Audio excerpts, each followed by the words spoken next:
Girl, real talk. This whole "it's a new year, time to reinvent myself" trash is not the vibe for 2024. You can find someone who loves you for you, as you are. You don't need to read a stack of self-help books, only eat sad salads, or start meditating at 5 a.m. to be ready for dating. So yeah, my advice is to download Bumble and find someone who embraces you the way you are right now. Let me know how it goes.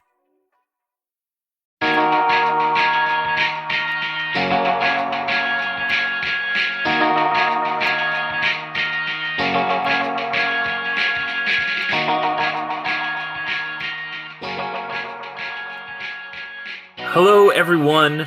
Welcome back to the Underrated Movie Podcast, a podcast where we take a look at underrated and underappreciated films.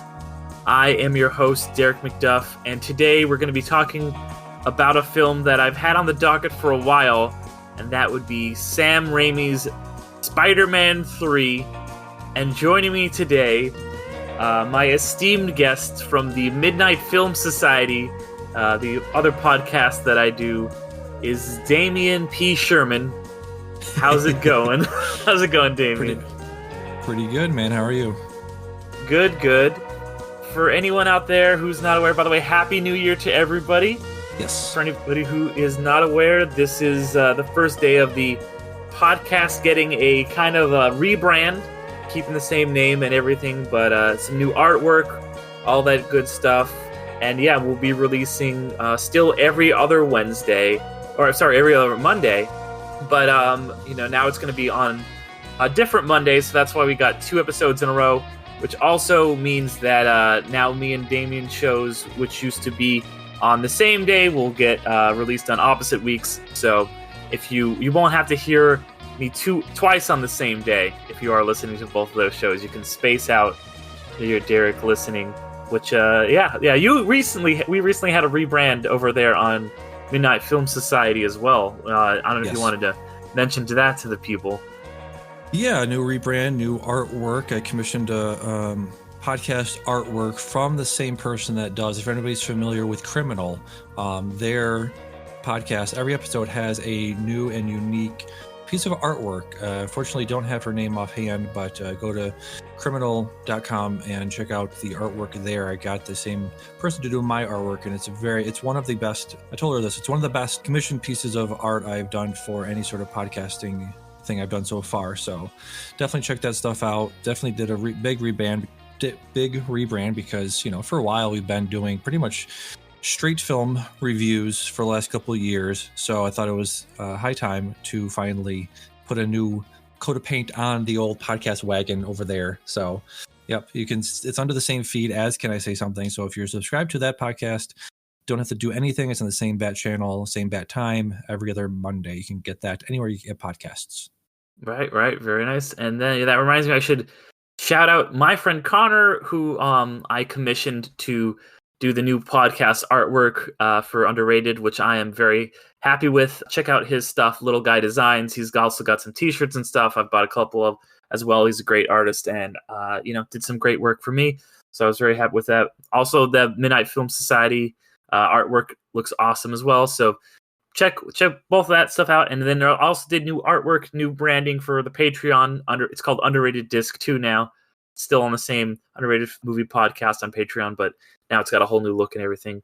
But, now all the housekeeping at the top is out of the way. Yes. Let's dive into this one, this 2007, or swing into it, rather, you should say. Swing into it, yes.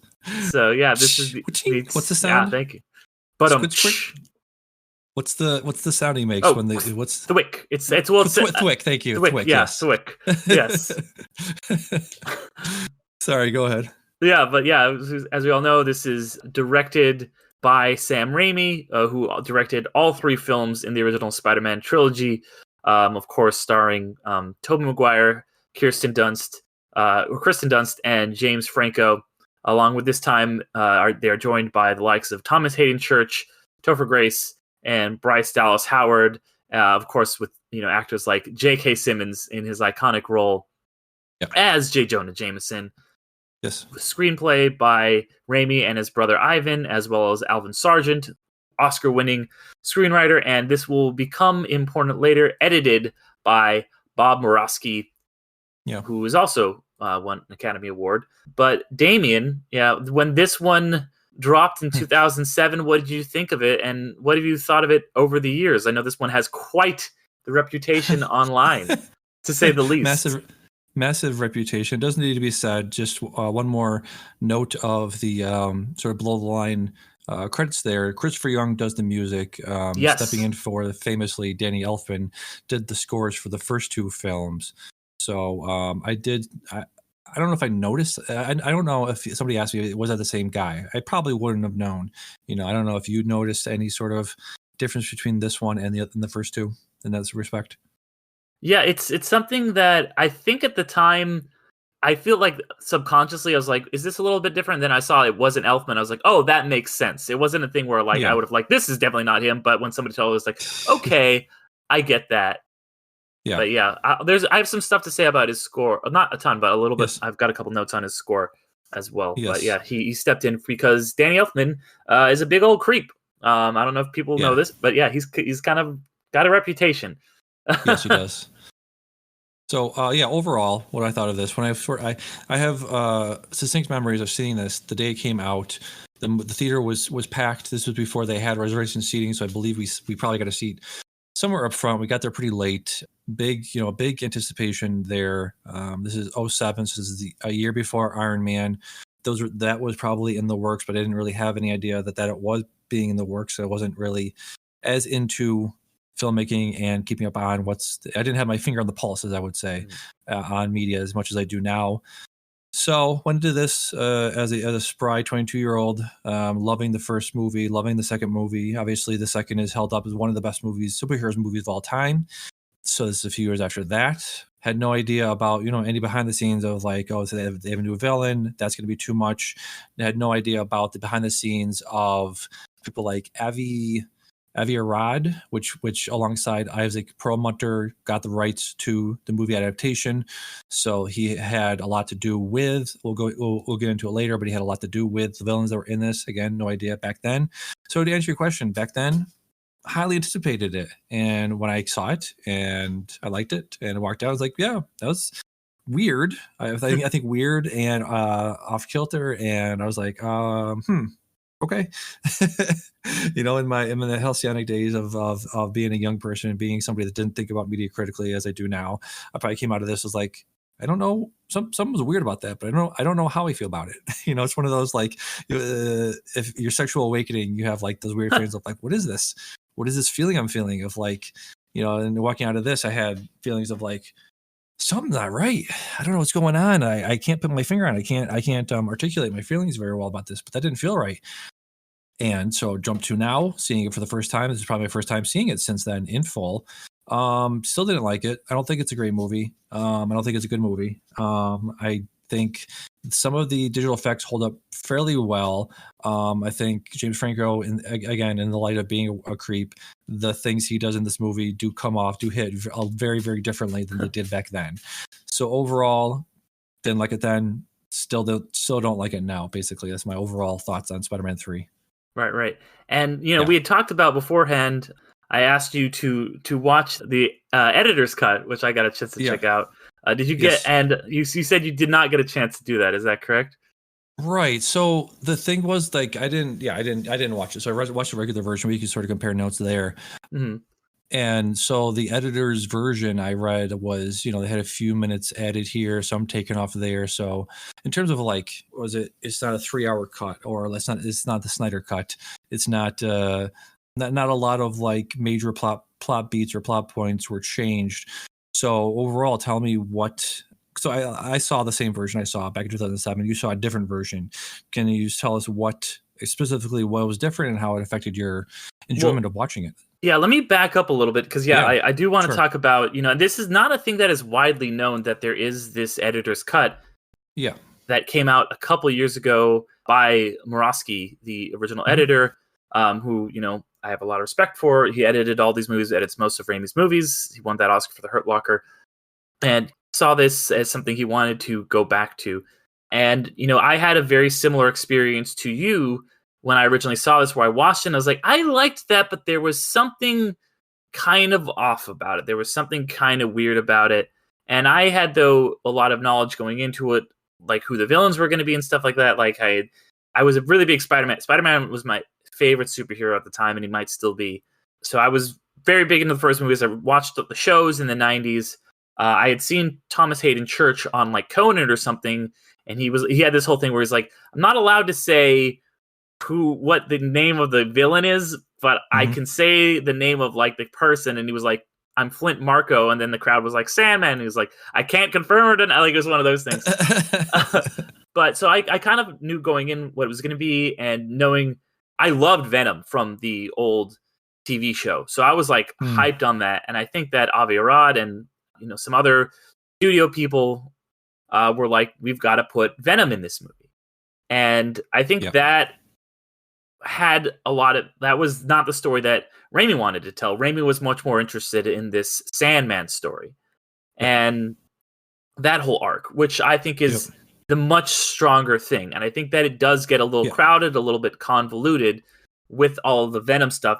But I think that a positive thing that came from the Venom stuff is the black suit Spider-Man. And, Tobey's whole thing, or Spider-Man / Peter Parker's whole thing about anger and vengeance and not being able to let go of the past and this cycle of revenge, and how, and I had mixed feelings about the retcon of the Uncle Ben's death, but I think it kind of makes little things a little bit messy in the first two, but it makes sense in this movie because it's like, oh, he created me, and then Peter kind of creates him. Like, the Sandman is such a these Spider-Man movies, unlike a lot of superhero movies today, which are like, oh, well, the villain's sympathetic, but they're doing an evil thing for a good reason. This one is just like, these are guys who, just kind of end up being like mad scientists who destroy themselves. Or in this one, it's just a guy who, as he puts it, he's not a bad person. He's just had bad luck, and he's like robbing banks. But he's not like an egomaniacal person who's like trying to take. He's like robbing banks because he has a sick daughter. Like it's like, and he has a daughter who has cancer or some unspecified disease, and Spider-Man's out there trying to stop him, and he's like, I want to, stop Spider-Man because he keeps stopping me. I'm trying to provide for my daughter, and those thematic elements all work very well in tandem. I think that it just got cluttered with other things. And I think that, and because I've seen this movie multiple times over the years, and I even wrote a piece way, way back in the day for like a personal blog, for this blog that I used to do about when the Amazing Spider-Man movies came out, about how 3 was a much better film than those. And it kind of has this reputation on the internet where it's like, people who, like, you hadn't seen the movie in years, but everyone like is like, oh, well, yeah, that's a bad movie. Yeah. And I think that reputation is kind of undeserved. It's not a perfect movie. There's definitely issues with it, but people tend to think of it as like, oh, this movie's so bad it killed the franchise, and like critics hate it. And it's like, no, it had a fresh score on Rotten Tomatoes, and it made a lot of money. It was like the highest grossing superhero movie at the time until the MCU came out. It was the highest grossing Spider-Man movie until Far From Home came out.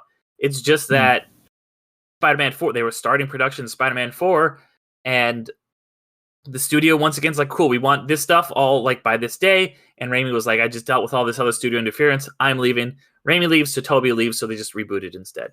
Which, we all saw how that went. Yeah. But to answer your original question, I was very curious, because this was a movie that always felt like, this is a good movie. It's just, there's just some things that are just kind of off about it. And as you mentioned, it's not a majorly different movie. It's not like the Zack Snyder Justice League. It's not Ridley Scott's director's cut of Kingdom Heaven. So the point where when I rent it, because it came out originally as like a bonus feature for like a Blu-ray or something, this editor's cut, or it's also been called Spider-Man 3.1. And when I went in, I was like, did I get the wrong thing? Did I just rent the regular version? Because it's pretty close. But a lot of the tweaks that are pretty minor make a lot of difference, and I think speak to the power of just editing and flow. And a lot of times when you see these cuts, these alternate visions, because directors get seen incorrectly, in my opinion, as these ultimate auteurs of the movie. They're the ones who have the power, but I love that it was an editor this time who was like, no, let me go and tweak some things. And he uses some alternate cuts.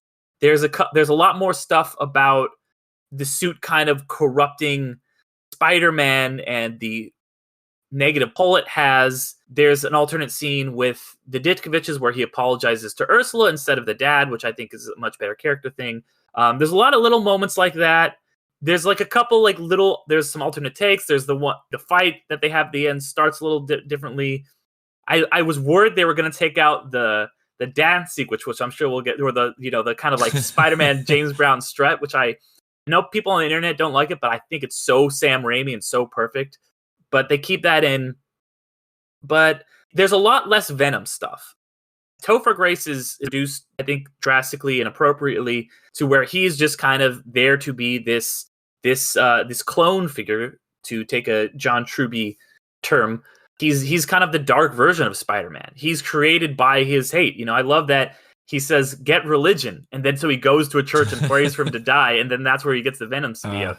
And so, gotcha. He's there as the shadow to Spider-Man. And he serves the plot more appropriately, I feel like, in the editor's cut. But I think the thing that the editor's cut does the best and made me so happy when I saw it is there's a moment towards the end of Spider-Man 3 that I despise, that I think most people despise, that I think actively kind of ruins the movie and almost tips it over into it being a bad movie for me. It's when, and this is something that's been parodied to death on the internet, when he's like, come help me out. Help me find the Sandman. Spider-Man shows up at Goblin's house and he's like, help me find the Sandman. And he's like, no, fuck off. Yeah. And then the butler comes out of nowhere and is like, your father got killed by his own thing. And you're like, it's so bad. It's so fucking dumb. That is replaced by, instead, he looks at a picture that is broken of the three of them from Better Times. And I think what that does that is so important is it takes out that contrivance, first of all, which is a bad, dumb contrivance. Yeah. And instead of it just being like Goblin gets this redemption, he makes this decision because of some outside force that completely takes away his agency and his ability to see his father as he truly is and to see his friends as they truly are. It puts it back on him. It puts it all in his own headspace and makes that decision once again his own decision. And it makes that arc that these characters have had over the three films. It's so much, they're friends in the first one. It ends with that, I want Spider-Man dead in the first one. And then when the second one, that was one of my favorite cliffhangers ever. It's like pulls off the mask. Oh my God, it's my best friend Peter. He's betrayed me. And for him to kind of fully realize, like, no, he never really betrayed me. Yeah. It's I have been in the wrong. And for him to actively make that decision really strengthens the end of this movie for me. So yeah, those, to answer your question, long story short, those are the differences. Gotcha. The guy that told him about that, his butler, was John Paxton. It was Bill Paxton's father, actually. Oh, wow. Bernard. Yeah. No, he has one of the great lines in the movie when he's just like, Bernard, do I have any girlfriends? Not I know of, sir. That's awesome. Yeah, really well said. I do just want to point to one thing that I saw in this movie that really bugged me, which I understand, like, superhero movies are generally held to a different standard, right? We can't just, you can say that it has to make sense. It has to have a good storyline. It has to have these sympathetic parts. A superhero movie still has to adhere to storytelling parameters of, did you make me feel something for the character? Did you provide a good motivation? Those type of things, right? But there are those superhero movies probably never win an Oscar for Best Picture. I understand that, right? It's not Citizen Kane that everyone says. But there was a speech or some kind of lesson or some kind of presentation that Trey Parker and Matt Stone were giving. I don't know if you heard about this, where they talk about the and then speech of, like, oh yeah. Yeah, so I have it pulled up here. They said, quote, "We found out this really simple rule that maybe you guys have already heard before, but we took a long time to learn it. We can take these beats, which are basically the beats of your outline, the words, and if the words and then belong in between those beats, you're fucked. Basically, you've got something pretty boring. What should happen between every beat is you've written down, it's either the word therefore or but. What I'm saying is, if you come up with an idea and it's like, so this happens, right? But then that happens. No, No. It should be this happens and therefore this happens. But this happens, therefore this happens. Literally, we'll write down something to make sure we're doing it. We have our beats. We'll say, okay, this happens and this happens. And that affects this and does that. That's why you get a show that feels like this to that, this to that. Here's complication to that. Matt Stone said, fuck, I see these movies. You see these movies where you're just watching and this happens and then this happens and this happens. And then you're like in a movie and you're like, what am I watching this for? So in this movie, I'm not sure if it was in a lot of other Spider-Man movies. I haven't rewatched them before, but I'm just going just to quickly go through some of the major beats of this movie. It's a movie that I think doesn't stand on its own very well because, at the beginning they do this quick rush through of like in the opening credits, they show the first one, they show the second one. So if you haven't seen those two, you're kind of quickly caught up, right? Mm-hmm. But James Franco's character, what's his name? Harry Osborn. Harry Osborn. Yeah, he's just like, I hate Spider-Man. I hate Peter Parker. I hate both of them. Very quickly, just goes through and gets the powers, and then starts fighting him, and then gets hit in the head, and it doesn't remember things. His arc in this movie, like you said, probably ends very very well, like you said, because of the editing, because of the new scene put in there, the way they flesh his character out at the end. In your version, it does sound very good, but the things he does in this movie, like I said, are then he does this, and then he gets the powers, and then he attacks Peter Parker, and then he gets his memory lost. There's no, this thing happened because of that thing, therefore this happened. There was no but. There was no, like you said, agency. There was very little agency in Harry Osborn's character, and if you look at the reason that Peter Parker does the things he does, why does he do them? Because he got stuck with, and then the asteroid lands on Earth, and then it sticks to Peter Parker, and then he gets really angry and really emo. See what I'm saying? Like all that, a lot of the reasons for the plot points in this movie are that something else is shoving them towards it. Like again, the Venom is a very good example of, it attaches itself to Topher Grace, it attaches itself to Eddie Brock. And so therefore he attacks Peter Parker. There's so many moments in this movie that I'm just like, so the motivation behind what they're doing isn't because of the thing we saw in this movie or a thing that they are, like you said, very well. At the end, like you said, in the original version, the butler says to him, this thing happened, right? So the butler is, like you said, in the original version, the butler says to him, your father didn't get killed by Peter Parker, he did himself, right? So like you said, takes away his energy, that takes away his motivation to then make up with Peter Parker and help him fight the Venom and the Sandman, right? So yeah, okay, right?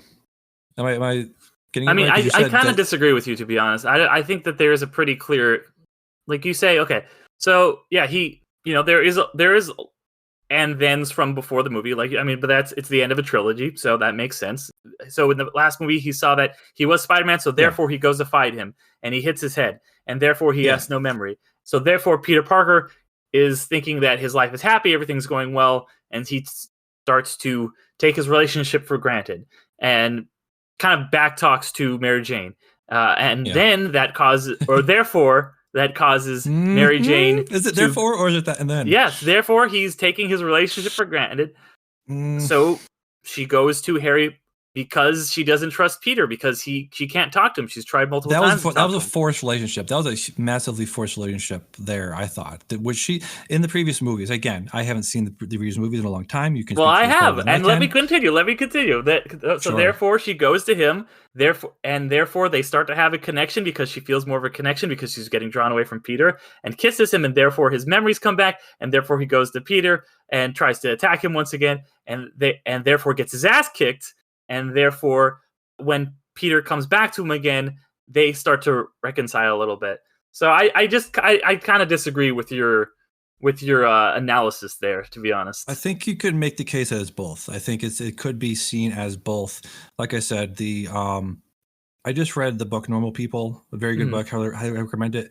A lot of the conflict in that book, and this is a conflict, what would you call it? A conflict mechanism or conflict generating theme, which is either miscommunication or no communication, or somebody just you see that it's a very big trope in sitcoms where somebody will not communicate what they're feeling or thinking or doing, or the motivation behind what they're doing, and therefore is the conflict. And I think it's a very artificial, it's a very weak sort of storytelling tool, is to have two people in a situation where it could have been solved. And again, I understand that's a well-worn trope, and it's a trope that's in a lot of movies, not just superhero movies. I get that, but it's a trope that I really can't stand. And it's in this movie where you have him getting the venom on him, right? And okay, so his psyche is affected by the venom, and therefore he can't speak the way he wants to. He can't communicate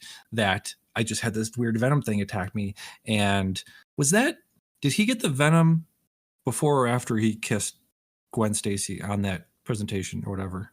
It was after, and the venom is kind of attracted to him because of him being angry. Reflected. Like it gets more attracted to him when he finds out about the Sandman being his father's real murderer, and the rage that starts to build. And that's why I think that it makes sense in this almost like Norse Viking cycle of vengeance that just kind of builds and builds, and how the black goo, the venom suit, becomes this literal personification of just anger and vengeance that passes from one person to the next. And then Topher Grace, because he is angry at Peter Parker and Spider-Man, gets infected by the rage, the anger that was infecting Peter Parker, and that cycle just keeps going and going until the end. The cycle is finally ultimately broken because Peter forgives the Sandman in the end, which is a really powerful moment for me. And I get what you're saying, because this is an overstuffed movie. This is a movie that admittedly is overstuffed with too many villains, a lot of plot lines, and they do jump back and forth between them, so the through lines are maybe a little bit muddied. I think that is a problem that is a little bit mitigated in, once again, the editor's cut, which I know most people haven't seen, but I still want to talk about it because I think it does solve these problems, because a lot of the scenes are presented in a different order. There's one scene that I didn't mention before that I think is a really powerful scene, where you see the Sandman he just becomes a sandcastle and his daughter sees it. There's this really tender, sweet moment. So and I think that really does speak to the power of editing, and how something in one cut can feel like, oh, this just happened because it needed to happen at this point in the film. Whereas this new cut flows a lot better. It's a lot more interesting. And, they did have 10 years of hindsight in internet reactions, but it doesn't seem reactionary, because there's some things in that editor's cut that stayed in that were big butts of jokes of the internet for a long time, and they stayed in the movie. Yeah. Just speaking to like the overall tone of it, you mentioned the editing, the editor's cut does, like you said, mitigate some of the weird tonal shifts in the original cut. I do, again, trying to defend the movie a little bit, or defend the genre a little bit, and sort of, or defending the movie because it isn't in a genre that is known for being goofy and cheesy and saccharine and all of that stuff. So just to speak to like specifically him going emo and those dance movements, and I cringe watching this right just now while watching it. And maybe that's the point. Again, I assume your response would be, that's the point. You're supposed to cringe at it. You're supposed to think that his behavior is childish and selfish and machoistic and all of these things that you would look at and just go, oh God, Jesus, why would you whisper in that woman's ear so sensually, hey babe, hey toots, get us a good seat. Oh God, dude, find us some shade. Find us some shade. Now dig on this. Meme culture has reclaimed this movie. TikTok loves this movie. Fuck. That's fine. They can. TikTok enjoys a lot of things that I don't. But yeah, just that all of that was so like, and I guess the whole point of it was for him to insult Mary Jane again because he saw her there, and he's just like rubbing it in her face. What'd you think of, an early Bryce Dallas Howard? She was in a couple of Shyamalan movies, I think, before this, but there's one of her big breakout roles. What did you think of her in this? I think she was good. I definitely think she was interesting. She was a really good foil. I think that, a lot of people pointed out that, her character and Mary Jane's characters would have been switched from what they were more traditionally like in the comics, which I think is interesting. And interestingly enough, in real life, she's a redhead, and Kristen Dunst. Kristen Dunst. Thank you. Kristen Dunst is a blonde, so they had even a hairstyle switch. But yeah, I thought she was really Yep. good. I think that all the casts that come into this are good. But I also wanted you had talked about a lot about the cringy stuff, the Yeah. and that being like a thing of the genre and the cheesiness, and I think that's less of a genre convention and more of like a Sam Raimi kind of thing, because all of his movies have that kind of quality where it's like almost kind of cringe, but it's just like really over the top and goofy and ridiculous. Like all of his movies are like watch Drag Me to Hell. That's just like over the top, and that's how all of these movies are. That's how it's been since Evil Dead. And I kind of like watch it in that same with that Sam Raimi appreciation, and watching being like, yeah, what would a dork think is cool? Like Spider-Man is a dork, and Yeah. he's not instantly, because he gets Venom and is trying to be cool, going to actually be cool. This is what a not cool person's idea of a cool person is. So I thought that really, one thing that Morosky compared it to was, he's like, yeah, it's, you have this montage of him walking around and stuff like that, just like there was in Spider-Man 2, where they had the raindrops keep falling on my head one. And this one, he's like, I used James Brown in the same way that I used Burt Bacharach in the last one. So that all really worked for me in the level of the Raimi campiness. That is Raimi is present in the other ones, and I think that this movie balances those tones a lot better. All three of these movies, the Spider-Man films, balance those tones a lot better than a lot of modern day superhero movies, where some will just say a joke, and whereas here, Yeah. it's just like something funny will happen and something tragic will happen. You're like, oh wow, like that kind of, you hit me all at once. It's not just like, we need someone to say a joke now because it's been 5 minutes. It feels like very true to the style of filmmaking. We haven't even mentioned the man himself, who cameos in all of Sam Raimi's movies, and of course here playing the snooty French maitre d'. Yeah. So, oh my gosh, I'm like spacing on everybody's names today. Yes, Bruce Campbell. Bruce Campbell, thank you. Bruce Campbell, who, Yep. how could I forget? He so iconic. So Yeah. I don't know. How do you feel about like the whole kind of Raimi style, the Raimi vibes Yeah. of this movie?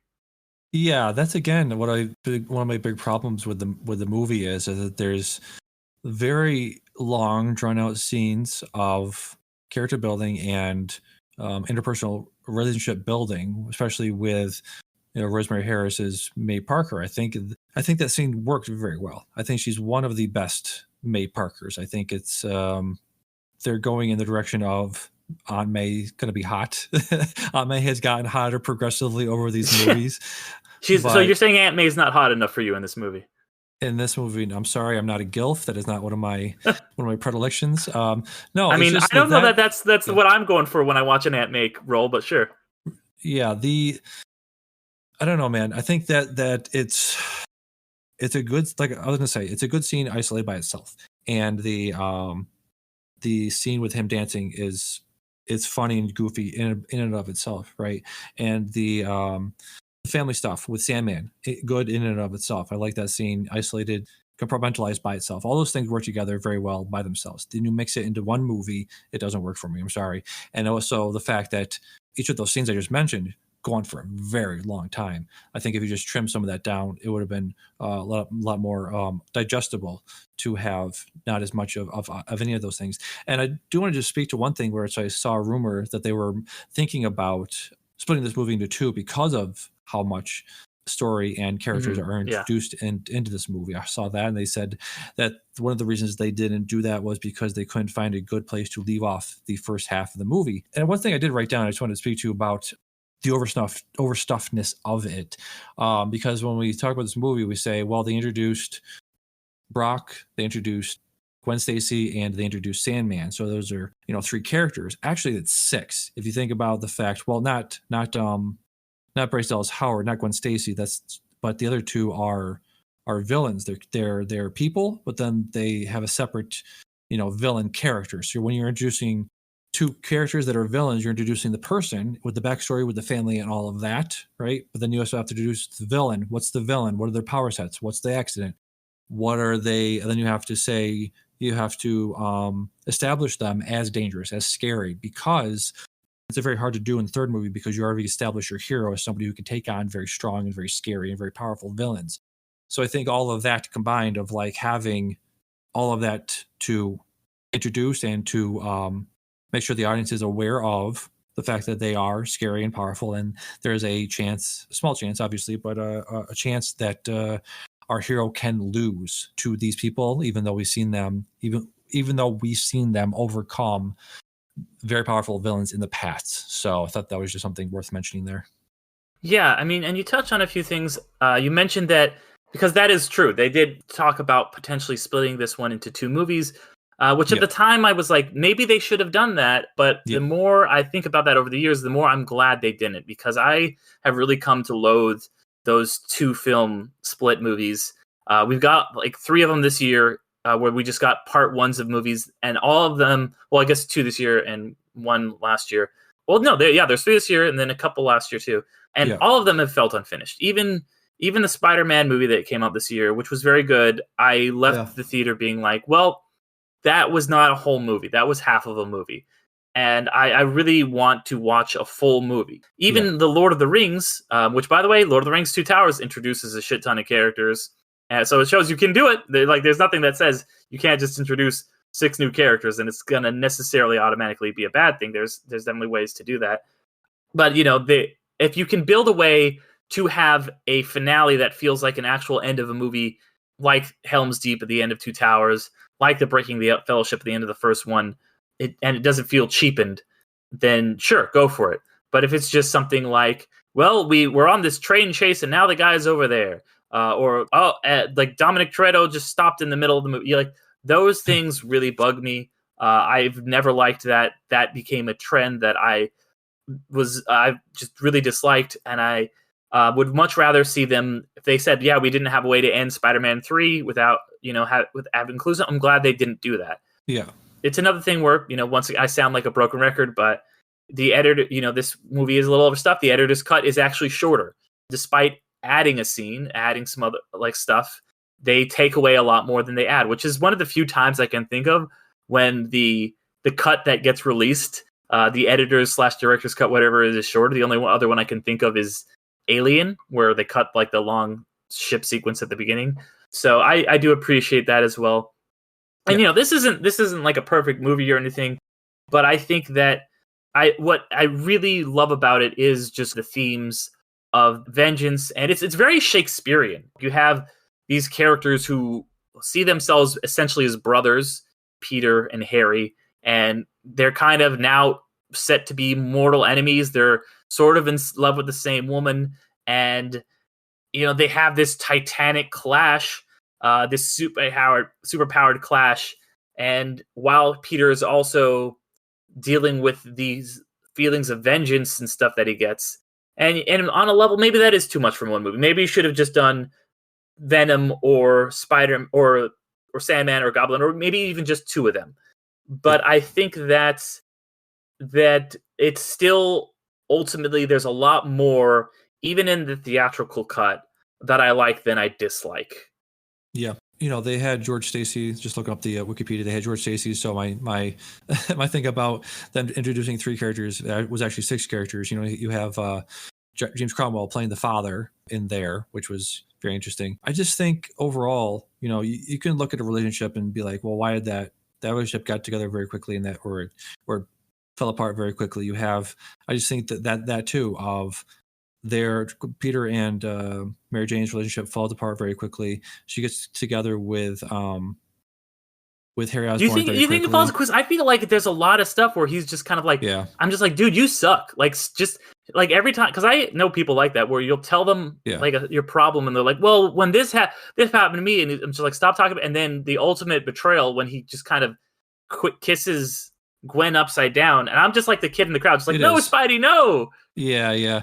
I guess my problem with it is that they got together at the end of the second one, right? It was like a will they, won't they until the end of the second one, correct?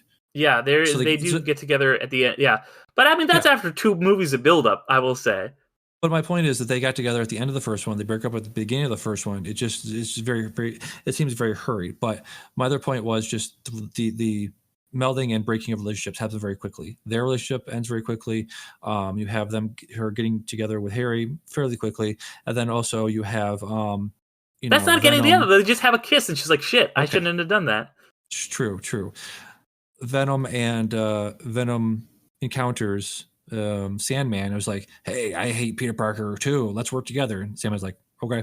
He's just like, what are you? Are you going to hurt me? What do you want? Are we going to be together after this? Like, just go quick little back and forth of like, what the fuck are you? Okay. He just says, okay. It just seemed very quick for me. Just to speak to how quick the relationships are mended and broken in this movie. Seems very abrupt to me. That's all I'm trying to say. I mean, I guess, yeah, that's a fair point. Like I said, this is, especially the theatrical cut, a pretty overstuffed movie. Yeah. But did you what about do you think? And those are all fair points. But how did the themes affect you at all? How did you feel about all the stuff about redemption and forgiveness and revenge and these cycles that we go through, and the breaking of the cycles? Yeah, I mean, it's just tough, right? Because it's just introducing the new character of Sandman, and then on top of that, not just the new character, but then you're also saying he was there in the first one. It seems very sort of unbelievable to me, and so because you're starting the theme of revenge and all of that with somebody we've never met before, and you're also saying, well, this story that we told you of the past two movies, it's not quite what we said.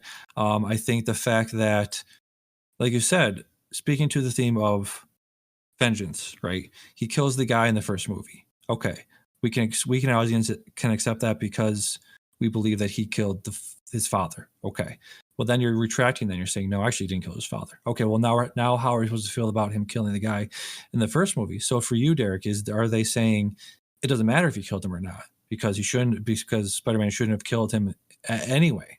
Is that what they're trying to say? Okay, so if I'm understanding your question correctly, it's like, how do we feel? Well, because Spider-Man should not have killed that guy in the first one, regardless, at all, right? Regardless, and I think is that what they're saying. Yeah, and like, okay. Are you saying that he should have killed that guy? What are you saying? That's the question is that we're left with. That's the question the movie is asking. The first movie and this movie is asking, right? Because I don't think it's that. I think it's definitively saying like, don't do that. Don't do that. Right. Yeah, the cycles of revenge are wrong, and I think this movie is building off that. They even reference it in this movie where Peter says something about when they find out, oh, this is the guy who we thought had killed our uncle. Yeah. And he has that moment. He's like, I went down and basically hunted down this guy and he died. And he feels very conflicted about that. And then they're like, well, don't do anything dumb. Not like last time when you last found out about this killer, or this alleged killer of Uncle Ben.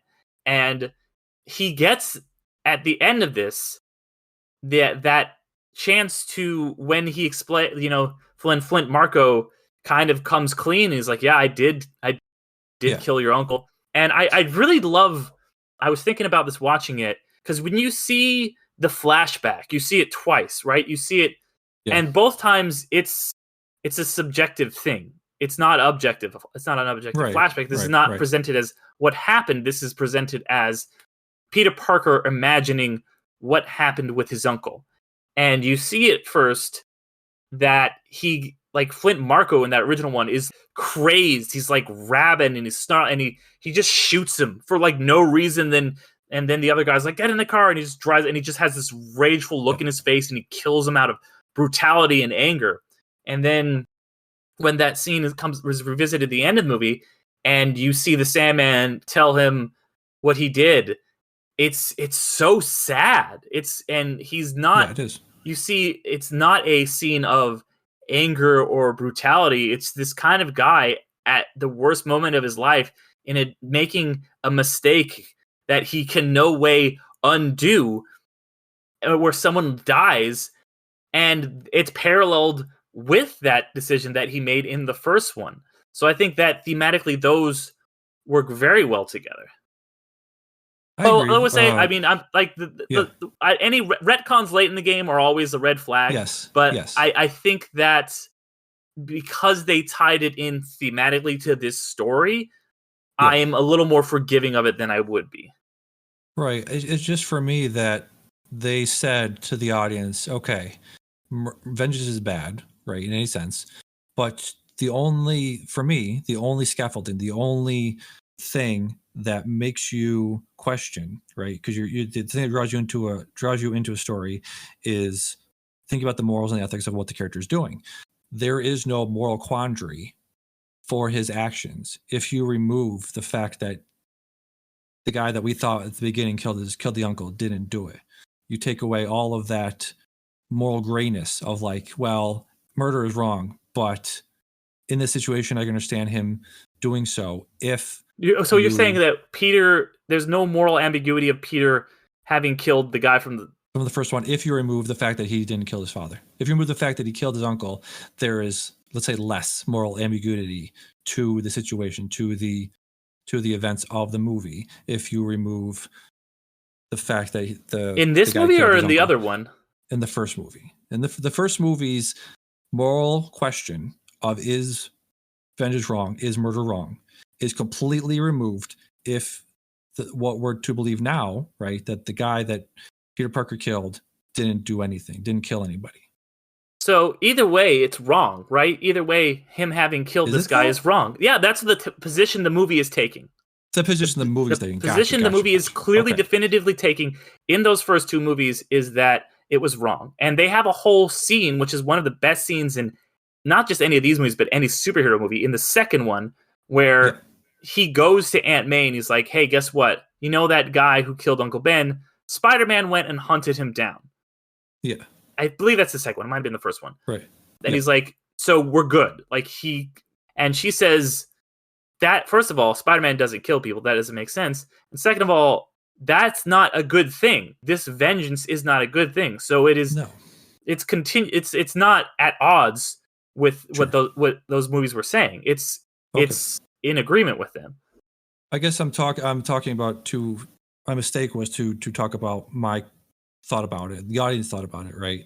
And at the same time, talk about the movie's message and the movie's perspective and the movie's what the movie thinks about the actions of the character.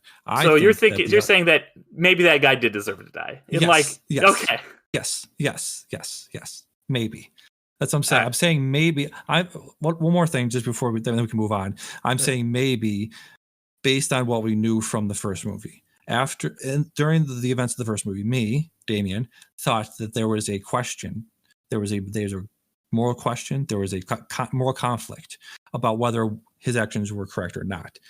Now, with them saying actually he didn't do it, now I can say, based on the fact that he didn't do it, now it's wrong. I preferred it being, like you said, retconning is a really red flag. And so I would have preferred them to leave it as a question. That's all. Okay, that's fair. Yeah. I think, that distinction is important because, I think that the films are coming down pretty hardly on. Yes. Yeah. It was wrong. But, personally, I could see why, that would be questionable. So not right or wrong, questionable. Okay. That's fair. Yeah. Okay. Yeah. For me personally, I kind of wasn't questioning it, but it wasn't questionable to me. But that's I guess, a matter of taste in watching these movies. Yeah. But like we said, retconning is always kind of a thing.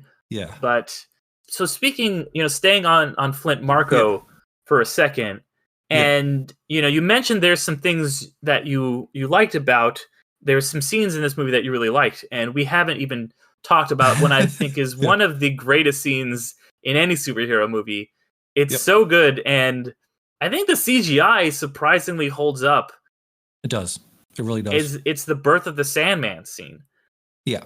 Where, if anybody, it's that first scene where, you see Marko, he's been turned to sand, and he slowly starts to reconform and reconfigure himself, and he tries to grab that locket of a dot, and it's got that great score behind it, which is, as we said, done by was it Christopher? Done by Christopher Young. Yes. That score really affecting that scene, really powerful, looks incredible. Something that probably could not have been done a couple years prior. Did that scene hit you in the same way, or did you feel anything watching that one? Yeah, this his whole arc is the best part of this movie, including that scene. It's done really well. Did they reference this directly in No Way Home or Far From Home, whatever it was called, when they introduce him? The Sandman. When Sandman appears in, did they reference what? This scene. I don't think he was like, I was in it. Oh, he did. Yeah, he was just like Electro is like, I fell into a vat of eels, and it's like, oh yeah, I fell into like a vat of sand or something like that. So he does mention it.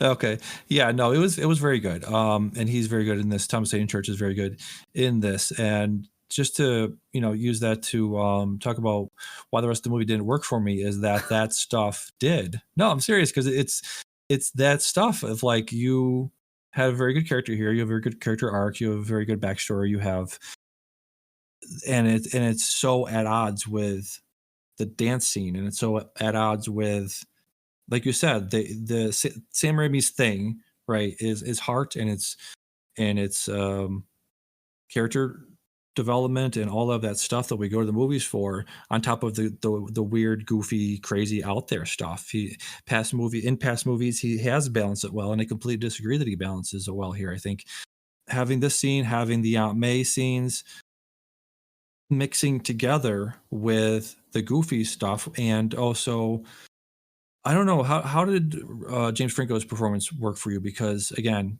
just to answer your question, this scene did work well for me. His performance worked well for me.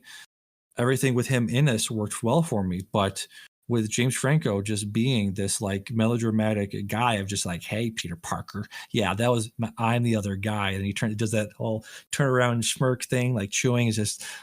I feel like he's in a completely different movie. What do you think about Franco's performance in this? I liked Franco. By the way, I like how I'm like, oh, this is the underrated podcast. We try to like build up movies that are kind of, and then you're just like, and I fucking hated it. Let's talk about something you liked. You're like, yeah, I liked it, but I maybe hate the rest of it even fucking more. But no, Franco, I think is a really, really hit or miss actor for me. But I think that Raimi knows how to use him, except for in the Oz the Great and Powerful, which is like bafflingly bad. His performance in that. Wow. But I think he's utilized well here. Like that moment when she's like, how's the pie? And he's like, so good. He's such a little shit. Like Franco's such a little shit that you're kind of like, and he's a shit in real life. So, I think it's, molester, but it's a good performance. It's just like, when you watch Seven, you're like, wow, Kevin Spacey's a psychopath murderer. You're like, yeah, also in the movie, he's crazy too, like, but yeah, it's that kind of thing where it's like, yeah, I think he was good. I'm not going to say anything good about James Franco as a person. Yeah, no. But I think that he is utilized well. I think with the exception of Topher Grace, pretty much everyone is utilized well. We talked about Bryce Dallas Howard. I think she's great. I think Toby is really good in this. He kind of, there's a reason those Bully Maguire memes have sprouted up, is because Toby's like seems like a nice guy, but he's got kind of this mean dark streak to it. And he gets that gets to come out in this movie. And he's like, I'm going to put some dirt in your eye. I think that there's some genuinely comedic, great moments in this that made me really laugh. I already mentioned the Bernard line. I love the bit where after he fights the sand, and he's so on his high horse. He's just spent the first, 30 minutes of the movie talking about how he's the shit, and he gets this key to the city, and he makes out with his not girlfriend, and all this stuff, and he's just like, yeah, I'm the fucking bet. And then he just gets his ass whooped by Sandman, and he's like, where do these guys come from? And he's like, pfft, and he's just like pouring the fucking sand out of the boot.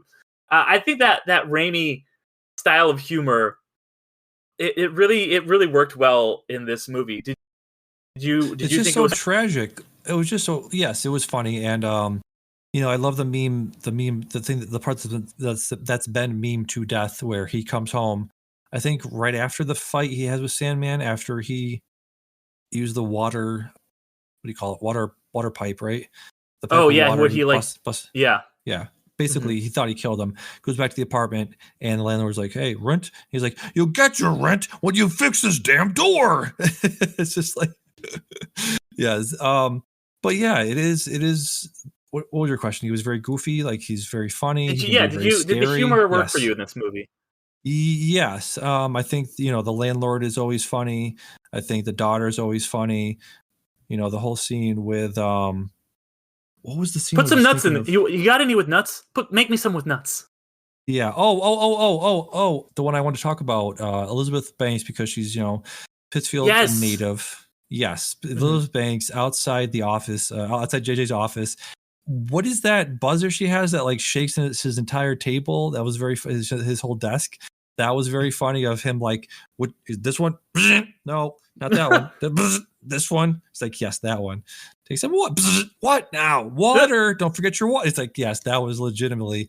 I think that stuff in the Daily Bugle was probably some of the funnest stuff in this movie and of the trilogy overall. Yeah, I love that. That was my if I had one, moment of like, this is good. This is what some of the best parts of this movie and of the franchise is those little character beats in the office there. Yep. Okay, so then how would you? Because I think we would probably both put this as. I mean, I might even put it ahead of Spider-Man 1, but bipolar is my problem with it. It's just like, see, I do think that like. I don't know the scenes because, like you mentioned, the scene where like the first Sandman fight is very funny, like gets his stuck, but the second one is a lot darker. It's like he's tragic, and I think that's brutal.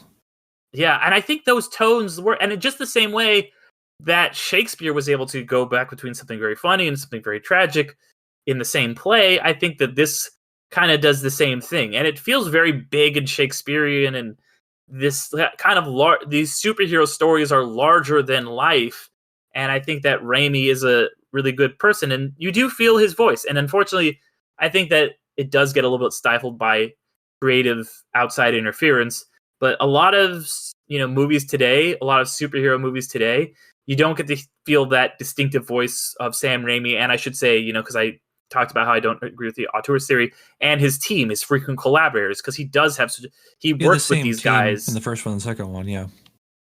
Yeah, like, it's a lot of these guys, with the exception of Elfman, came back to the point where, like, he has Bruce Campbell cameo in every one of these movies. Yeah. I think one person, or, one of the biggest actors in this movie and one of the biggest characters in the movie we haven't really talked about is Kirsten Dunst's Mary Jane. And I feel like this is, again, going back to the stuff I was talking about the agency stuff, and she has a career. I'm not saying she didn't. And I'm not saying that they didn't focus on it enough, but that felt like if you're going to have a movie with too many people in it, too many characters in it, you gotta do more with her and him in it. That's the heart of the movie.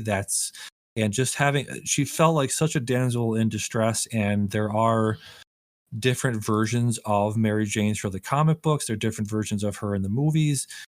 I was really feeling sorry for Kirsten Dunst as an actress and Mary Jane as a person, which I guess is the point, to make you sympathetic to her plight. But I felt depressed for her and for the character, because she just is this person who is trying to communicate with him. And again, going back to what I said earlier about miscommunication and lack of communication, probably should have said, earlier, that she was fired. Again, I understand that's a very, very, very, very common point of conflict between any characters, is you're not communicating. You're not saying what you're feeling. You're not saying what's happening to you. If I'm going to fault this movie with it, I have to fault many other projects with that same specific point of conflict. And I get that. But she just felt so underdrawn. She felt so put in the back burner. At the end of a lot of these movies, it's just her falling. It's just her being caught. It's just her screaming. It's just has very little agency. I would have preferred, you're probably going to say, what do you want out of her? Just her doing something, her helping him in some way, physically, emotionally, scientifically, socially. She dropped a cinder block. Yeah. So very, again, just this. She's billed second to this movie, and if you had asked me what was her billing, I would have said seventh out of everybody. So I will halfway agree with that criticism. Thank you. Because I I feel like I don't know if you ever get in like debates with someone about a movie that you just think is okay, Yeah. and then you're like, oh man, they really like this movie, so I'm going to take the other position. Or you have to defend the movie that I'm shitting on. yeah, exactly. Or sometimes it's the other way when someone will be like, if I gave a movie 3.5 stars in Letterboxd and somebody gave it 5 stars, I'm like, yeah, calm down, it wasn't that good. Or if it's the other way, it's like I gave this movie 3.5 stars and you gave it 2 stars, I'm like, actually, it was pretty good, Yeah. So I will say I halfway agree with you. Is that what I don't agree with is, or what I do agree with is that she is put in the damsel in distress role again, and it's annoying that is the third time in all 3 of these movies that happened. It felt like Sam Raimi and company did not know what to do with her, and to have a resolution for Harry or for Peter and Mary Jane that didn't involve him swinging in and saving her and being a damsel in distress. And none of the Tom Holland Spider-Man movies have her as a damsel in distress. She's actively helping in a lot of those in the finales. Yep. So there's clearly a way to do it. I don't remember the Amazing Spider-Man 1 if she was a damsel. I don't think it matters. Did they have MJ in that movie? I thought it was Gwen the whole time. Oh yeah, both those. It's Emma Stone. But which interestingly, it was supposed to be, I guess, in the finale of this, it was supposed to be Gwen Stacy who was the one who was kidnapped.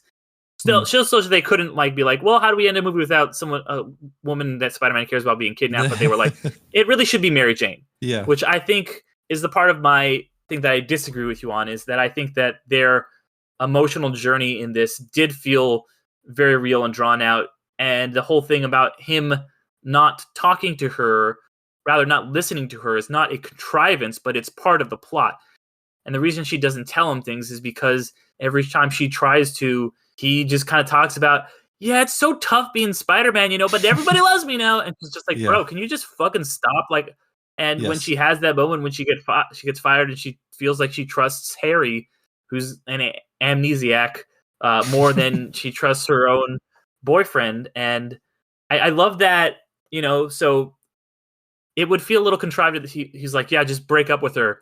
Yeah. But that scene they have on the bridge where she's like forced to break up with him, she's doing that because he's making her, but then everything she says is completely true and is completely supported that these characters are gone. And when she's like, you do this and you do this and you do this, and it's like, he's been very shitty to her. And I think that their relationship ties into, once again, those themes of forgiveness. It's like, I've been in relationships in the past where neither of us would let things go, and we just let these small fights fester and fester and fester until we just ultimately broke up. And it's like, don't do that. That's not a good thing to do. You should listen to your partner, let them tell you their concerns, instead of being like, this is I not listening and just talking over them and talking about your own shit.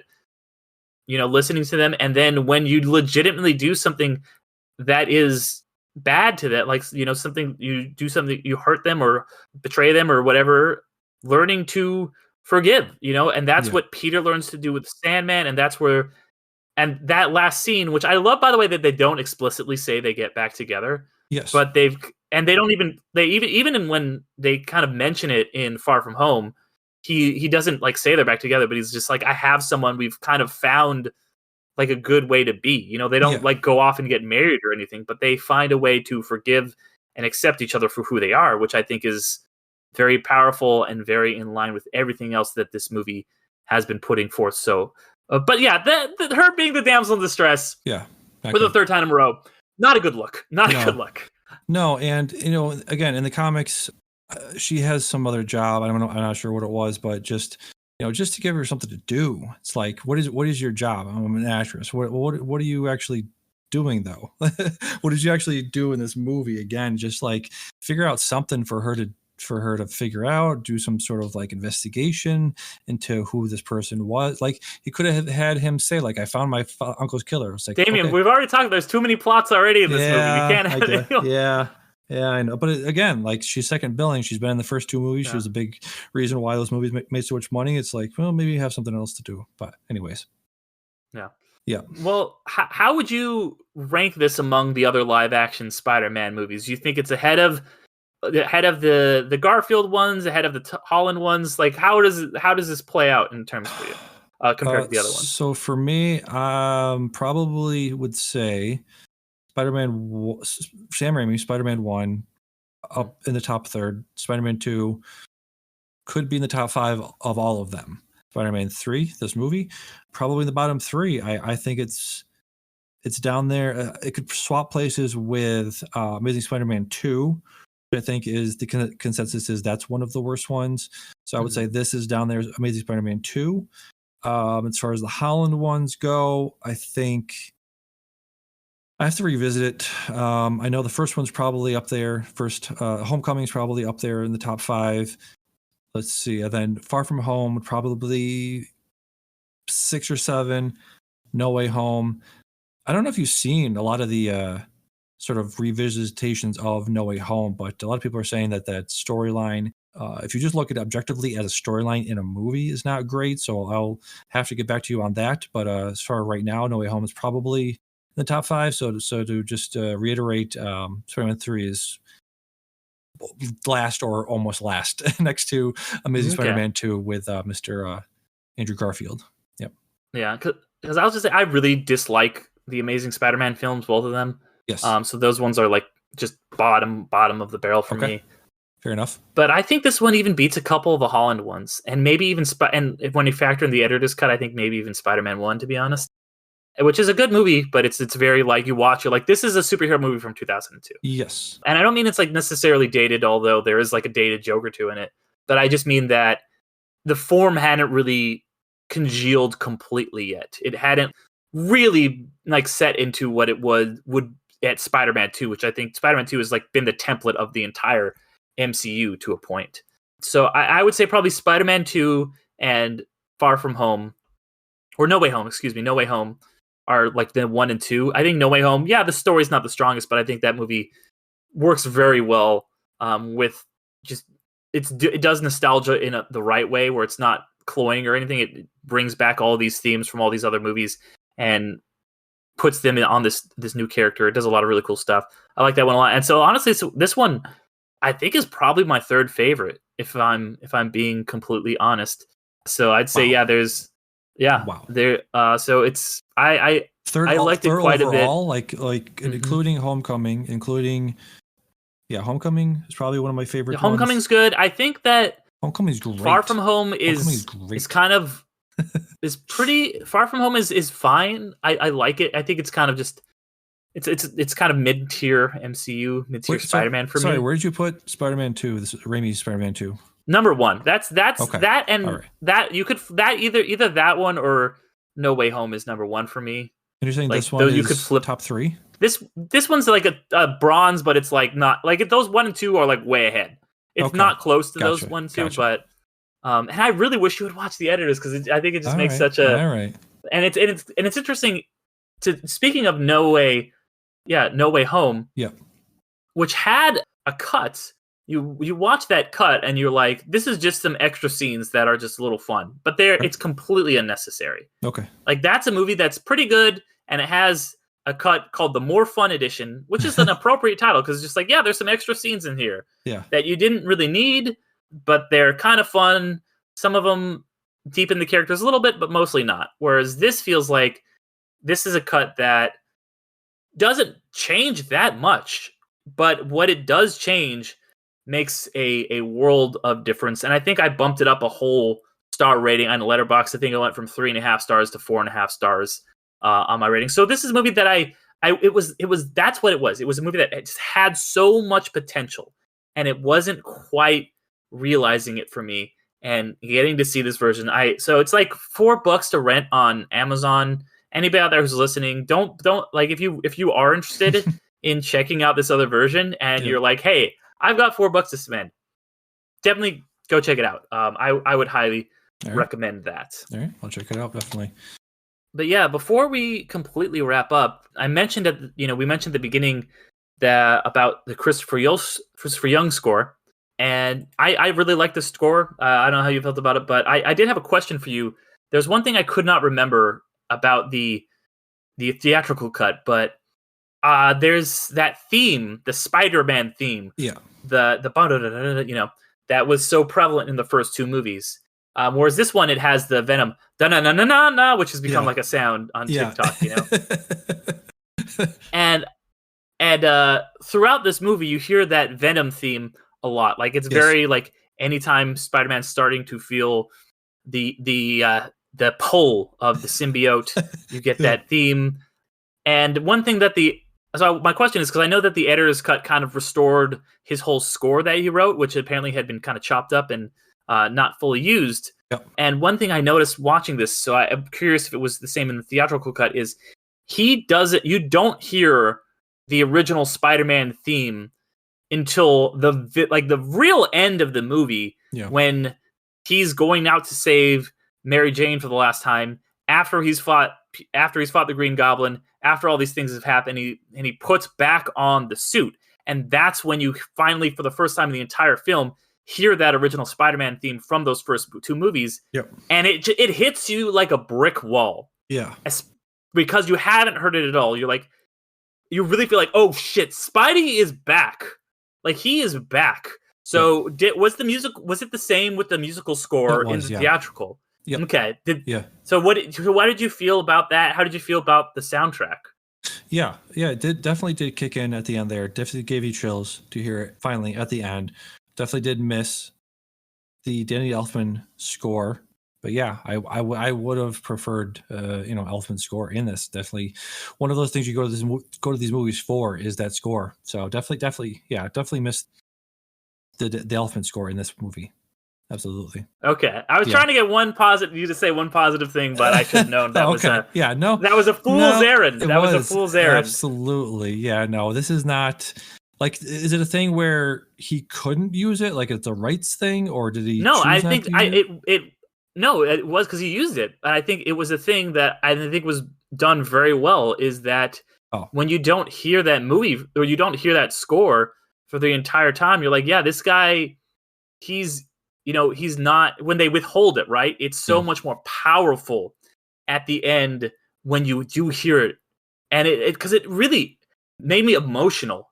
After withholding it for the first hour and 20 minutes or whatever, playing it there at the end, being like, we're back. We're fucking back. Spidey's here. I'm feeling it again, and he's ready to go. So I was so glad to hear that triumphant return of that music. It felt like completely, it's like, yeah, the character is triumphantly coming back. He's shed this shitty Venom persona, this emo haircut, strutting down the street to James Brown. He's shred all that. He's got rid of Bully Maguire, and we're back to the Spidey we know and love. And that's one thing that is so important about a musical score, is that they can cheat. They can make you feel these things by just playing a thing. And it's one of those things where less is more. By not playing it until that exact moment, it really makes it that much more powerful and impactful. And that's one thing that I think some of the modern Marvel movies haven't done necessarily as well. But one time that they have done it very well is at the end of Endgame, when all the Avengers start coming through the portals, and you hear exactly same concept. You feel like you're like, oh shit, it's happening. They got the Avengers score going. And in that same way that got me pumped up in Endgame, it got me pumped up at the end of this movie. Yeah, I'm glad for you. I've never invited you on another episode of this. I gotta be me, man. I'm not gonna come on here and just be like, yeah, I liked it. No, I did not like this movie very much at all.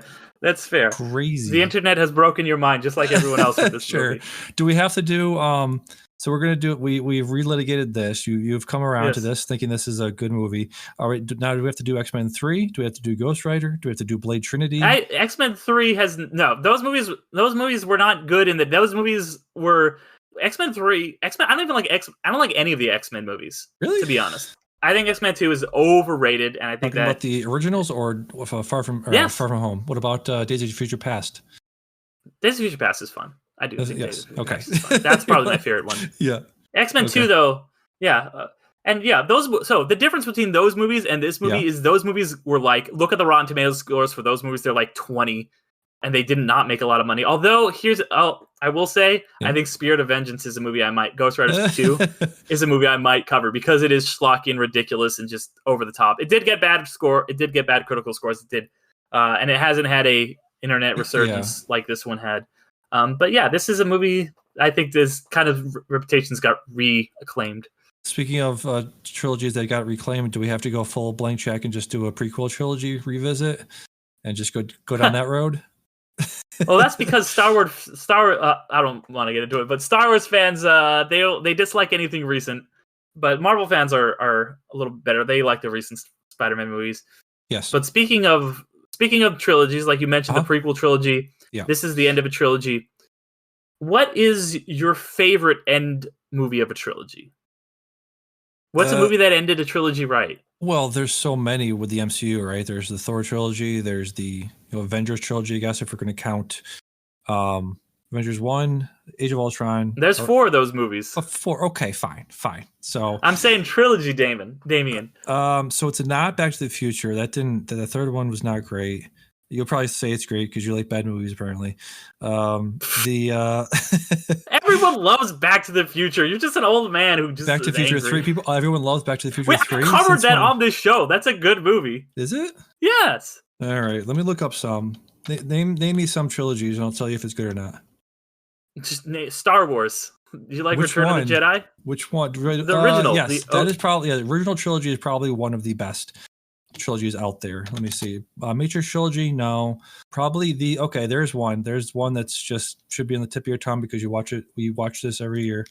You know it. Yeah, I mean, I'm asking you to say it. I'll talk about mine in a minute. Lord of the Rings trilogy is the best trilogy of all time. Yes. This in this is a debate in Clerks 2, right? They were talking about best trilogies. There's only one return and it's of the king. Godfather trilogy, no. Okay, so yes, we've established, to answer your question, and to establish a champion, a king of Gondor, it is the Lord of the Rings trilogy is the best trilogy.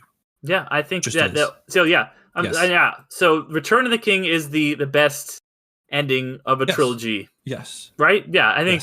Yes. That's pretty apparent. So what are we talking about? Number 2. Let's figure out number 2 then. No. This is a number 3. This is a number 3 Spider-Man 3. No. Podcast. I'm saying the.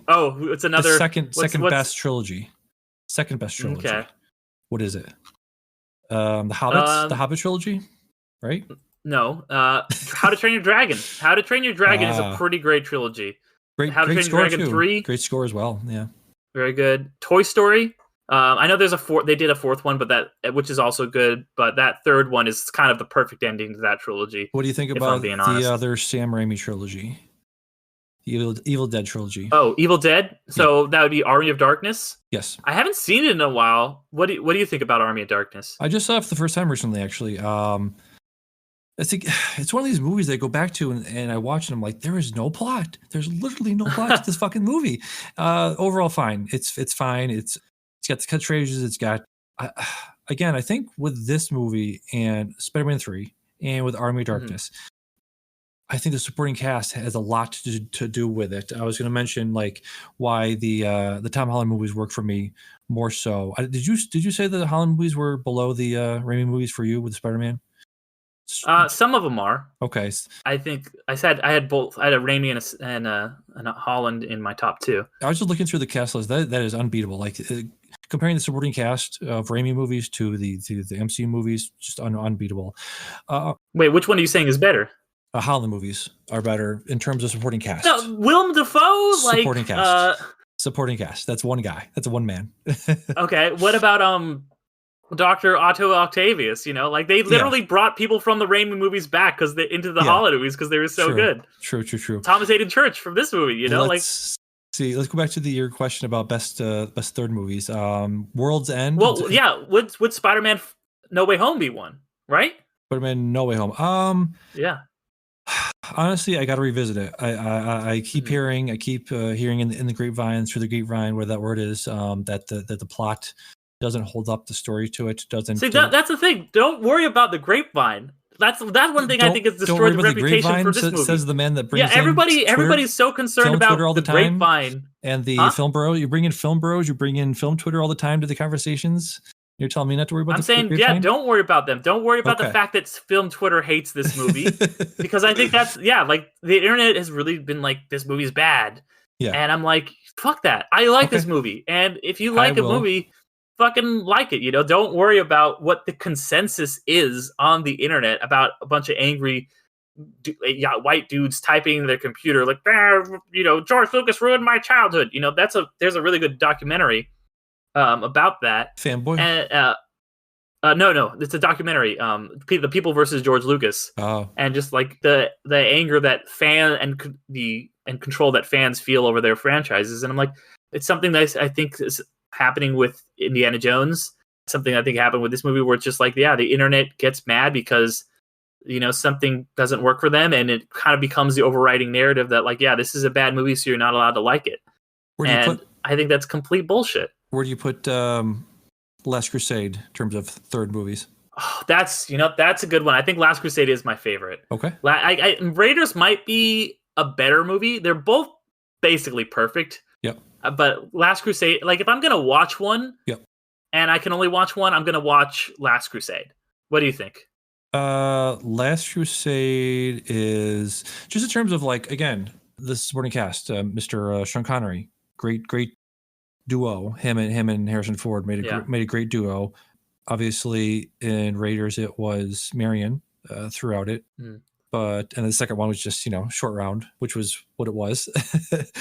So yeah, in terms of like having two characters bouncing off each other, having two amazing actors working together on screen for that movie, yeah, I would probably say Last Crusade for me. What would you say about World's End in terms of the again that's a spiritual trilogy, and I actually have not seen At World's End. So oh shit.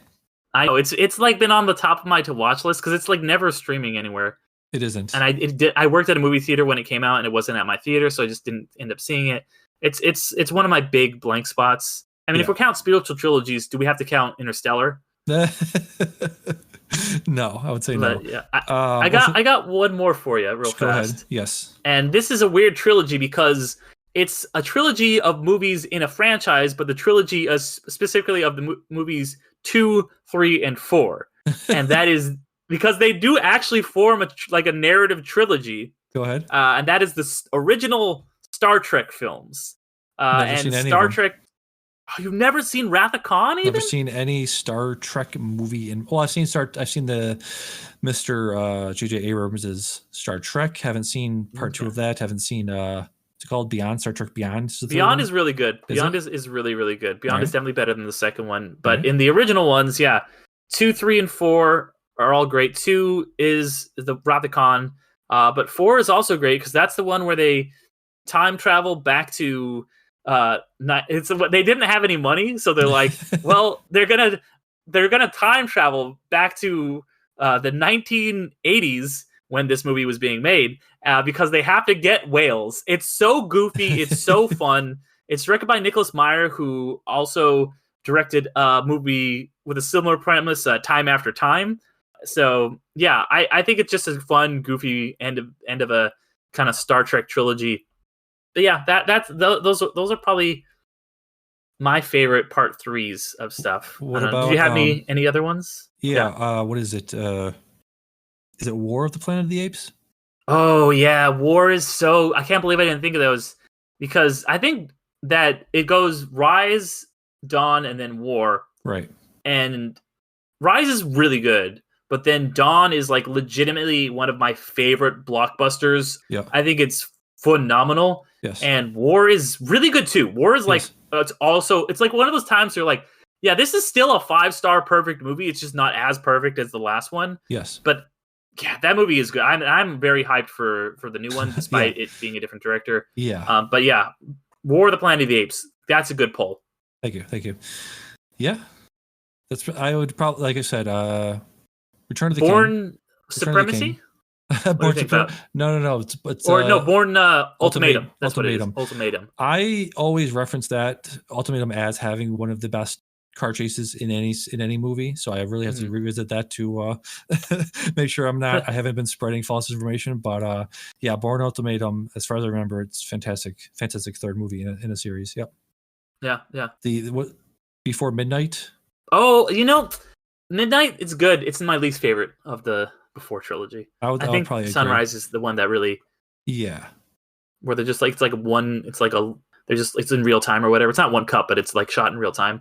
Yes. That one is one of my favorite movies. Yes. What about Bill and Ted facing the music after 20 years, finally making the third part? That one, no. 30 years almost. Matrix Revolutions, no. Matrix, what was it? Resurrections, the fourth one. But yeah, no. No. You didn't like Bill and Ted 3? Can't say I did. What about Scream 3? All right. Scream 3? What do you think of that one? I've never seen 3. I've only seen the first 2. Gotcha. I hear it's not good, though. I hear, that's just through the grapevine, so it might be wrong. But Terminator 3. I love 2. I love Scream 2. Terminator 3, Rise of the Machines. That is a bad movie. That is a bad movie. Thank you. That's like fan fiction. That movie. It is. It literally is. What do you think about Dark Knight Rises? I think it gets more hate than it deserves. I would probably agree with that. Alien 3? Alien 3 it's another one where you have to watch the assembly cut. I think it's interesting. It's low on my David Fincher rankings, but it's David Fincher. The guy doesn't miss. It's actually going to be one I'm going to be covering in a future episode. I've already got a guest lined up for it, so tune back in for that one. Alien Heads, if you're a fan of the quadrilogy. Finch boys, Finch fans. The Finch man. What are Fincher's fans called? Finch boys? Finch heads? I don't know who. I think that David Fincher would actively hate that question. Yes, I think he probably would. Anyways. Yeah. So yeah, thanks for coming on. And not pulling any punches when it came to this one. That's my whole oeuvre. That's my modus operandi, as they say. Because I don't like the whole, this thing is terrible or it's the best thing ever. But sometimes you have to call a spade a spade. You just kind of do. And this one I call it's. I'm just gonna call it what it is. Fucking great movie. I'm gonna call it like I see it. Great. I love how fucking film. It's oil and water. It's like you probably, if I had been even a little bit more positive on it, you would have been like, yeah, I don't know. I wouldn't have. I did say like that for some movies. I think that. I did give this movie 4.5 stars on Letterboxd. I do really like this movie. We're what do you call it? 2 positively charged neutrons, and I affect you. I push you to your most positive extremes, and I'm just like this negative thing that you're just like, no, that's actually okay, fine. I wasn't gonna praise it so much, but because you're shitting on it, I have to come with my white knight armor to this movie's defense. How dare you, sir? Not for this movie. This movie legitimately I really like. I thought I was gonna maybe get you to be like, well, I didn't love it, but these things were good.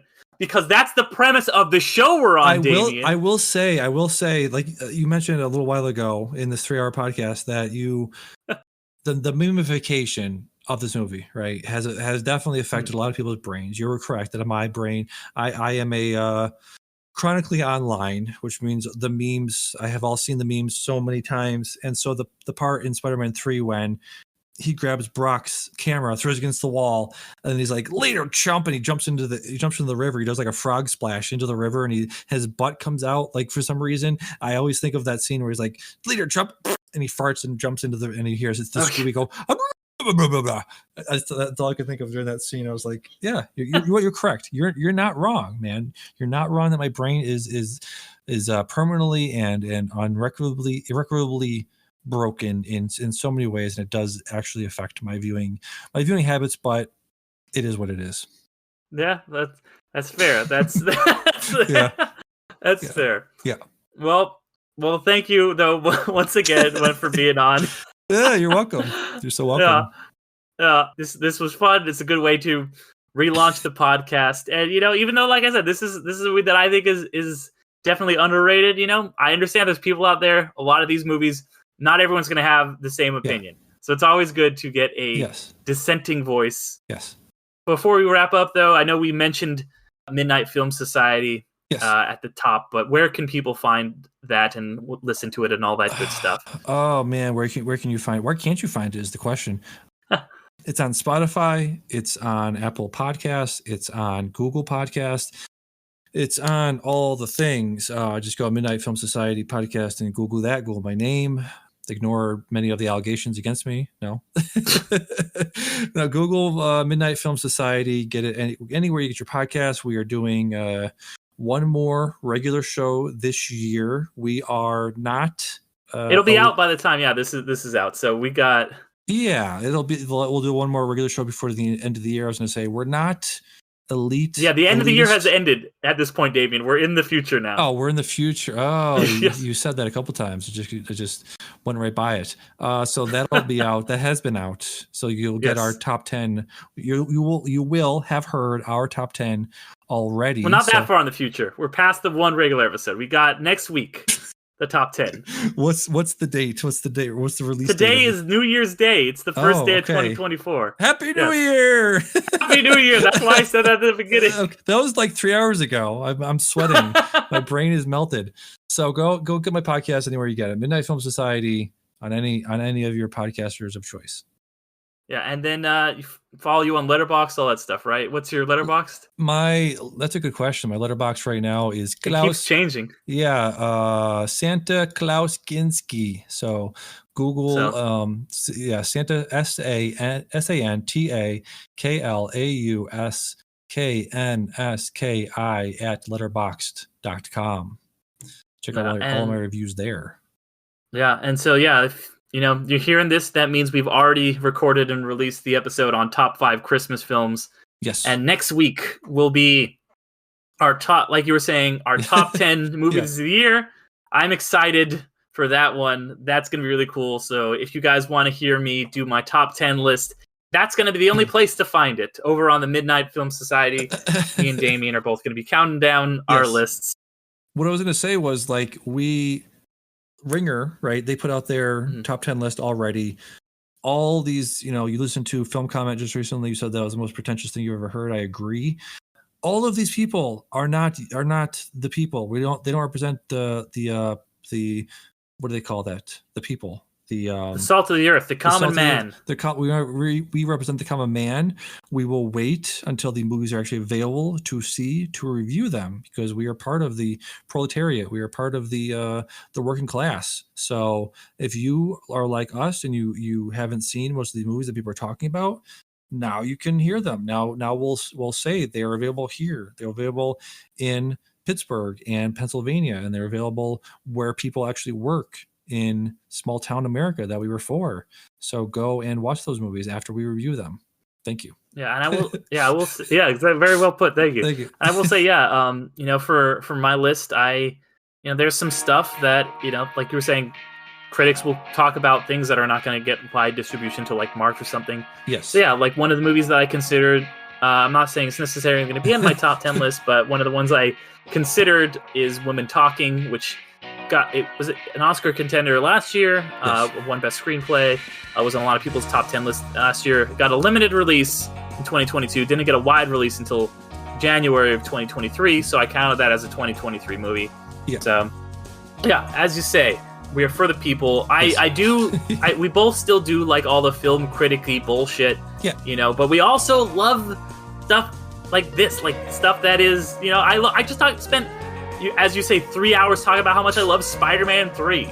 So I'm not going to be a pretentious film bro and be like, actually, you should watch, the 3.5 hour movie about Chinese sweatshop workers that, it's like, which I did watch and I did review and it's fine.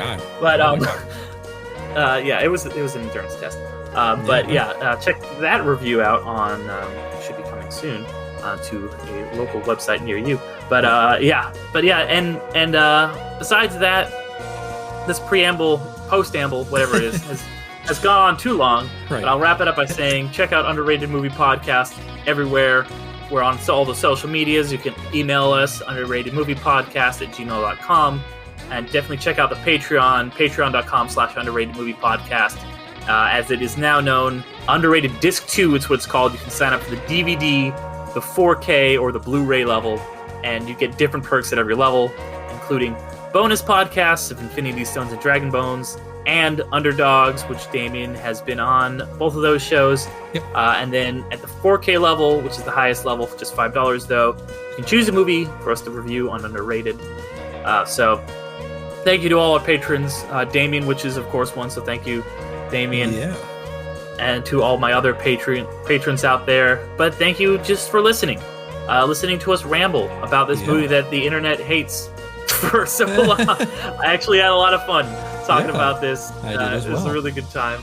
So hopefully you guys out there listening had as much fun as the two of us did talking about it. Till next time, though, I'll see you guys later. Bye-bye.